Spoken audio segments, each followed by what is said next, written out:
Bonsoir mes chers amis, eh bien merci d'être là pour le 9e live à Tarascon qui est donc une réflexion sur l'actualité locale, sur l'actualité plutôt que par les médias mainstream. Parce que nous avons besoin aujourd'hui, à l'heure des couvre-feux, des confinements, des inquiétudes pour les confinements, nous avons besoin de nous parler sans masque, nous avons besoin de nous parler tout simplement de notre réalité au quotidien. Et ça, nous devons le faire avec notre cerveau, bien sûr, en regardant la réalité en face, mais aussi avec notre cœur. Alors ce soir, comme vous l'avez vu sur l'image précédente, c'est le bon sens pour Tarascon, que vous n'oubliez pas bien sûr, qui est toujours l'équipe qui a participé aux dernières élections municipales en 2020 sur Tarascon. Et cette équipe, le bon sens pour Tarascon, est toujours bien vivante. C'est pourquoi ce soir, je vous présente un des conseillers municipaux, parce qu'il y en a 6, un des conseillers municipaux qui est Patrick Esteban. Bonsoir Patrick. Bonsoir Valérie. Bonsoir tout le monde. Voilà, je suis très heureuse de vous accueillir Patrick. Et ce soir, nous allons parler de la nature. Nous allons parler de nos magnifiques massifs forestiers, des Alpilles, de la Montagnette. Et Patrick est invité pour cela parce que Patrick, vous êtes très investi sur Tarascon, dans notre commune, en ce qui concerne la nature. Alors, dans quel cadre vous connaissez bien cette nature ? Je suis chasseur, donc près de la nature, pêcheur aussi, mais aujourd'hui, c'est la peur qui me fait venir vous voir pour un cri d'alarme. Un cri d'alarme. Pour cette montagnette Saint-Gabriel qui est en train de se mourir. Alors voilà, justement, vous qui êtes souvent sur le terrain de la nature, notamment par vos activités de chasseur, vous lancez ce cri d'alerte parce que vous avez constaté un abandon de nos massifs de la forêt méditerranéenne, les massifs que viennent voir normalement les touristes, et vous êtes inquiet parce que vous dites comment les touristes vont pouvoir venir voir s'il n'y a plus d'arbres. Qu'est-ce que vous avez vu sur le terrain ? Il y a un constat qui est fait, c'est-à-dire que vous avez tout le bord de Saint-Gabriel qui est nettoyé, c'est juste pour faire beau tout ça, et juste en retrait à quelques centaines de mètres, un abandon complet. Les chemins sont abandonnés, les arbres sont en train de mourir, les coupes de bois ont été réalisées il y a 5 ans, ça a été bien fait. L'année dernière, ils ont coupé le bois, ils ont laissé tout sur place, toutes les branches, en plein milieu. Pourquoi ? Je n'ai pas pu avoir l'ONF ni quelqu'un qui puisse me dire pourquoi ils avaient laissé ça. Aujourd'hui, est-ce que c'est le constat, est-ce que c'est... Tout se meurt. Tout se meurt. Tout se meurt. Les arbres sont en train de mourir par dizaines et on les laisse mourir. Ils tombent sur les chemins. On abandonne. On est en train de se renfermer. Alors de temps en temps, on fait des petites coupes, on fait un petit nettoyage. Donc du coup, ce constat, c'est qu'il y a l'abandon et donc il y a un péril imminent, on va dire, sur cette nature, sur ce magnifique massif des Alpilles. Et puis, mais c'est aussi au niveau de la sécurité, c'est-à-dire que si vous avez des branches toutes sèches, toutes sèches qui ne sont pas nettoyées, ça veut dire que c'est risque incendie, ça aussi. C'est un bidon d'essence qui est sur place en permanence. C'est une allumette, quoi. Voilà. Et il n'y a pas grand-chose pour embraser. Et puis vu les chemins, ils ont fait une grosse ligne où c'est bien fait, le chemin est praticable. Mais si les pompiers devaient intervenir sur certains secteurs, ils ne peuvent plus même passer. pas pratiquer le chemin. Non, ils ne peuvent plus passer. D'accord. Ouais. Donc ça c'est donc la sécurité qui est en jeu. Le tourisme, puisqu'en fait, nos touristes qui j'espère, vont être enfin accueillis et qu'on va sortir de la réalité du confinement bientôt. Et puis, à l'heure où nous parlons beaucoup d'écologie, il y a aussi la pollution visuelle, parce que je ne sais pas si on les a vus déjà sur les photos, mais il y a aussi ce phénomène de serre en plastique qui occupent de plus en plus d'espace aussi sur nos massifs. Ben voilà, là aussi c'est quelque chose nos campagnes sont en train de se fermer d'une mer en plastique, un peu comme le bas d'Espagne. Voilà. C'est-à-dire, on va bientôt plus voir la terre. C'est ça. On verra que du plastique. Du plastique, donc ça veut dire culture intensive, et intensive, rien à voir avec l'écologie. Ah, quoi. Non, rien à voir avec l'écologie. Rien à voir. Donc, vous êtes en train de nous parler d'un portrait, enfin d'un tableau de nos alpilles, avec des conséquences catastrophiques, c'est-à-dire que notre forêt méditerranéenne, qui est composée d'arbousiers, de chênes rouvres, de chênes lièges, cette biodiversité, en fait, est en train de mourir. Et là, vous parliez justement, je sais que vous aimez les arbousiers, parce que c'est vraiment la forêt méditerranéenne, et que, justement, vous connaissez les endroits où il y a des arbousiers, et est-ce qu'on les voit? Est-ce que les touristes peuvent les voir? Non. Ouais. Même, on a fait un constat hier, j'ai montré même, il y avait des sapeurs forestiers, ils ne le connaissaient pas. Il y a un arbre qui est exceptionnel sur notre commune, qui n'est pas mis en valeur. Chaque année, au démarrage de la chasse, je vais revoir, c'est un peu un symbole, c'est une belle image de cet arbre-là, qui n'est pas mis en valeur. C'est peut-être le plus bel arbre de la région. D'accord. Qui a peut-être 200 ou 300 ans. Ah oui, d'accord. Je ne pense pas que quelqu'un ait vu un arbousier de cette taille-là. D'accord. Donc un magnifique arbousier. Ah, oui. Et même les sapeurs. Alors on parle de sapeurs, donc évidemment il n'est pas question de mettre en cause les agents qui travaillent dans ce massif, parce que les agents font évidemment le travail qu'on leur demande de faire.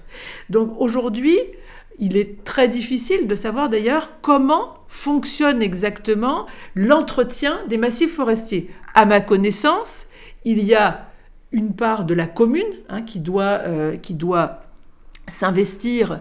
Il doit y avoir un élu chargé donc de cette nature-là, c'est-à-dire de nos massifs forestiers. Il y a le conseil départemental qui a donc des agents qui s'appellent les sapeurs. Et puis il y a aussi l'ONF, mais qui est effectivement, apparemment, l'organisation au niveau national des forêts, qui est apparemment aussi en très mauvaise coordination avec les autres collectivités. Et donc, justement, ce flou dans la gestion de nos massifs forestiers doit participer, justement, sans doute, au fait que le constat, c'est que nos massifs forestiers sont en train d'être détruits. Alors, cette pollution, donc ce que l'on apprend aussi aux agents, c'est que tout simplement, ce serait lié au réchauffement climatique. C'est le grand fourre-tout. Voilà, le grand fourre-tout. Vous dites, là, ça va pas, c'est le réchauffement climatique. Voilà. Et donc, beaucoup d'argent. Et en ce qui me concerne, donc, moi, je suis conseillère régionale. Et au sein du conseil régional, justement, nous avons énormément de délibérations sur le plan climat. Alors, donc, nous mettons non seulement, il y a beaucoup de délibérations, mais ça veut dire aussi beaucoup d'argent pour le plan climat. Et le conseil régional délègue l'entretien et en tout cas la gestion de nos parcs régionaux, dont fait partie les Alpilles, délègue cette gestion au parc naturel régional des Alpilles notamment. Et donc, c'est toute une organisation d'élus qui se réunit pour finalement, et moi je le constate en tant que conseillère régionale, pour finalement être une chambre d'enregistrement des projets européens, comme, alors certainement que personne ne connaît ça, parce qu'il faut être au moins conseiller régional pour le connaître, c'est les programmes LIFE, le programme FEADER, et donc encore une fois, le conseil régional délègue cette gestion technocratique à ce qu'on appelle le parc naturel régional des Alpilles, et donc ce PNRA rassemble des comités syndicaux avec des élus, et notamment donc M. Mangion qui est le président et qui est le maire de Saint-Étienne-du-Grèce. Voilà. Mais je voudrais vous faire écouter le langage qui est employé dans ces instances-là. Et entre ce que Patrick vient de nous dire sur la réalité du terrain et le langage employé et les discours tenus dans ces comités syndicaux, dans ces PNRA, donc issus de l'Union européenne, eh bien, vous allez pouvoir constater que ce n'est pas tout à fait la même chose. Donc, je vous laisse écouter.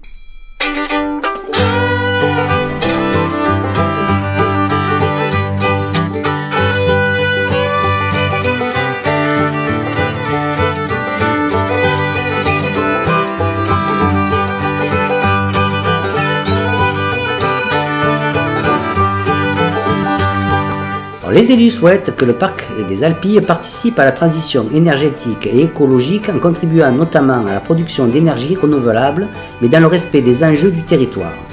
Ils souhaitent pour cela élaborer une doctrine commune au territoire afin de faciliter les démarches en fournissant par exemple aux communes des outils d'aide à la décision s'agissant de fonciers disponibles comme des éléments cartographiques.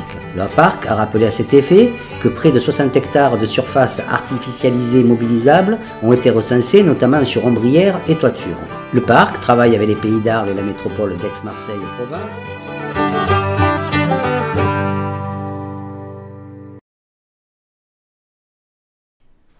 Tout le monde a du mal à comprendre exactement le rapport entre l'écologie, la nature, les Alpilles et les constats que nous venons de faire et les grands projets qui finalement sont très nébuleux. On nous parle de toiture, de territoire et j'ai lu une partie des résultats du dernier comité syndical qui a eu lieu du PNRA qui a eu lieu le 25 janvier, on nous parle aussi de valider des projets de certains agriculteurs, s'ils auraient le droit de s'investir sur le territoire du parc naturel régional des Alpilles. Donc c'est très cadré. Donc finalement, c'est à l'agriculteur de respecter ce qu'on lui demande de respecter, donc avec tout ce cahier des charges biologique. On parle donc d'aide à l'habitat rural, mais vous avez constaté, alors c'est pour ça que ça me paraît quand même très contradictoire, on parle beaucoup donc d'aider l'habitat rural, alors que dans le quartier Saint-Gabriel aujourd'hui, vous m'avez dit que les habitants du quartier de Saint-Gabriel, donc j'allais dire donc vraiment dans les Alpilles, eux n'ont pas Internet. Ça, c'est impensable, ça. On parle de la 5G et puis on n'arrive pas à installer... la base, quoi. C'est-à-dire même le téléphone, quoi. Voilà, ils n'ont ni téléphone, ni télévision, voilà. ni Internet, ni rien du tout. Ils sont laissés pour compte. Ils sont laissés pour compte. Alors, quand je vois que le PNRA, comme je veux dire partout en France, dans tout ce qui est cadré par ces grandes instances du programme européen LIFE ou FEADER, je vois que c'est des millions d'euros qui sont déversés dans ces parcs naturels régionaux pour, normalement, gérer au mieux la ruralité. Je vois qu'entre 2014 et 2020, le programme LIFE est doté d'un budget de plus de 3 milliards d'euros à l'échelle européenne, certes, mais ça veut dire que les subventions attribuées aussi au PNRA existent bien. Et pour ces subventions, on parle par exemple de panneaux solaires. Ça aussi, c'est quelque chose qui revient souvent au conseil régional, c'est les panneaux solaires. Sauf que, là encore, on peut constater une contradiction, puisque les panneaux solaires, pour les fabriquer, eh bien, ça suppose beaucoup de carbone. De surcroît, les panneaux solaires, nous les achetons à la Chine. Et il me semble que si nous voulons justement préserver nos paysages des Alpilles, il me semble que les panneaux solaires auraient plutôt tendance à les défigurer. Ils n'ont rien à faire dans les Alpilles. Ils n'ont rien à faire dans les Alpilles, par exemple. Non, puisque quand vous mettez ces fameuses fermes photovoltaïques, c'est entouré de grillages, donc ça va couper aussi pour la faune. Le passage de sangliers, de lapins, on va enlever une partie de la faune pour mettre des panneaux solaires en pleine montagne. Voilà.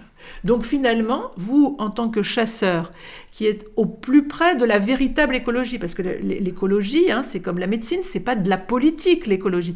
L'écologie, c'est une véritable science qui a pour objet les relations des êtres vivants, les animaux, les végétaux, les micro-organismes, avec leur environnement, ainsi qu'avec les autres êtres vivants. Donc c'est ça la véritable écologie, c'est-à-dire entretenir l'équilibre et l'écosystème. Et là, d'après ce que vous me dites, et d'après ce que l'on entend dans les grandes instances qui gèrent, eh bien, on n'est plus du tout dans l'écologie, on est dans la destruction de la nature. Exactement, on est au profit, du profit pour certains sûrement, puisque... Bien sûr, il doit y avoir des intérêts. Cet argent qui disparaît... on ne s'en sert pas exactement pour l'écologie. Pour la nature. On s'en sert, je ne sais pas pourquoi, puisqu'aujourd'hui, c'est une loi qui est passée il y a longtemps où on doit faire le bord des routes sur 20 mètres pour pas que le feu monte, tout ça. Mais vous allez 100 mètres plus loin, c'est un désastre. C'est un désastre. On laisse tomber. Ouais. On fait juste le visuel de la personne. Il passe sur la route, il voit que c'est nettoyé. Il pense que la montagne est comme ça. Non. Voilà. Et c'est dommage. Bien sûr, c'est dommage. Elle meurt. Elle meurt. Elle meurt. Elle meurt. Et ce qui est dommage aussi, c'est que les agents, comme les sapeurs, des gens qui ont comme métier des véritables métiers au service de la forêt, nous n'utilisons pas leurs compétences parce qu'ils sont encadrés par tout un système technocratique, donc je dis encore une fois, qui vient directement de l'Union européenne, qui passe par le Conseil régional. Et finalement, ces pauvres agents, c'est aussi à les démotiver de leur métier. Exactement. Parce qu'on ne les écoute pas, finalement. On ne les écoute pas, c'est le système qui veut ça aujourd'hui. C'est le système qui veut ça. Il n'y a que des chefs. Il n'y a que des chefs et des gens qui ne sont pas sur le terrain. Ils sont pas sur et le ceux terrain. qui sont sur le terrain, ils doivent avoir mal au cœur de ne pas pouvoir faire leur métier correctement. Vous prenez l'ONF aujourd'hui, où ils sont en instance d'être de disparaître aussi. De disparaître, Ouais. au profit un peu des privés, un peu comme les autoroutes, où ça ne rapportait pas d'argent, et donc on a donné ça à des sociétés pour gérer, on voit aujourd'hui où on en est. Exactement, l'ONF qui doit être sur le terrain, qui doit... la première sonnette d'alarme, c'est eux, puisque c'est des spécialistes, c'est des professionnels. Et je vois qu'il n'y a plus personne sur le terrain. C'est ça. À part des personnes comme vous, Patrick, qui peuvent justement nous aider à ouvrir les yeux et que nous arrêtions de croire aux grands discours inaudibles, mais que nous pensions et que nous arrivions à penser par rapport à ce que nous voyons. Et je pense qu'aujourd'hui, vous voyez, entre l'écologie et la médecine, on voit que ces deux grands domaines ont été dévoyés. Hein. De la médecine, on en fait aujourd'hui de la politique, de l'écologie, on en fait aujourd'hui de la politique, pour arriver à une inversion de ce que l'on voudrait, c'est-à-dire au lieu d'avoir un équilibre, on a une destruction. Donc en tout cas, merci beaucoup Patrick pour ce constat. Merci aussi en tant que conseiller municipal d'être actif, d'être réveillé, parce que c'est de conseillers municipaux comme ça dont on a besoin. Parler directement aux gens. C'est notre montagne, c'est notre ville, il faut en prendre soin. Exactement, on l'aime. On l'aime. Et j'espère qu'on pourra encore l'aimer. J'espère, longtemps, ouais, voilà. J'espère. Et donc, ouais, merci en tout cas pour justement votre réveil et cette prise de conscience qui, j'espère, aura touché nos amis ce soir. Je voudrais conclure par cette réflexion que je me fais donc avec ce que nous a expliqué Patrick ce soir, c'est-à-dire que nous sommes dans l'inversion des valeurs, dans un monde de plus en plus technocratique qui détruit plutôt notre société. Et ce constat, ça me fait penser au film que j'ai regardé ce dimanche avec mon mari, c'est 1984, 1984 avec deux grands acteurs. Et ce film 1984, j'ai l'impression qu'on est dans le film aujourd'hui, c'est-à-dire qu'il met, qu'il montre, pourtant dans un film de science-fiction, il montre cette inversion des valeurs et c'est un monde où finalement il est interdit de penser en dehors du système, il est interdit même d'aimer, sinon vous êtes mort. Moi je l'ai constaté souvent dans les assemblées où soi-disant on devrait débattre, bien en fait si vous n'êtes pas dans le moule, si vous n'êtes pas dans le politiquement correct, et bien effectivement vous êtes mort quelque part, c'est-à-dire on vous dit écoutez, la prochaine fois vous ne ferez pas partie des élus. Donc voilà, je vous invite à regarder pour terminer un tout petit extrait de 1984 et je vous dis à très bientôt. Selon les principes de la double pensée, peu importe que la guerre ne soit pas réelle, ou si elle l'est, que la victoire ne soit pas possible. Nous sommes en guerre. En guerre sanitaire, certes.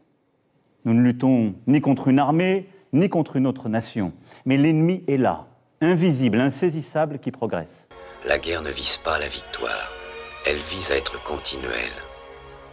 L'acte essentiel de la guerre moderne est la destruction du produit du travail humain. Une société hiérarchisée n'est possible que si elle s'appuie sur la pauvreté et l'ignorance. En principe, l'effort de guerre a toujours pour but de conserver la société au bord de la famine. La guerre est menée par l'oligarchie contre ses propres sujets.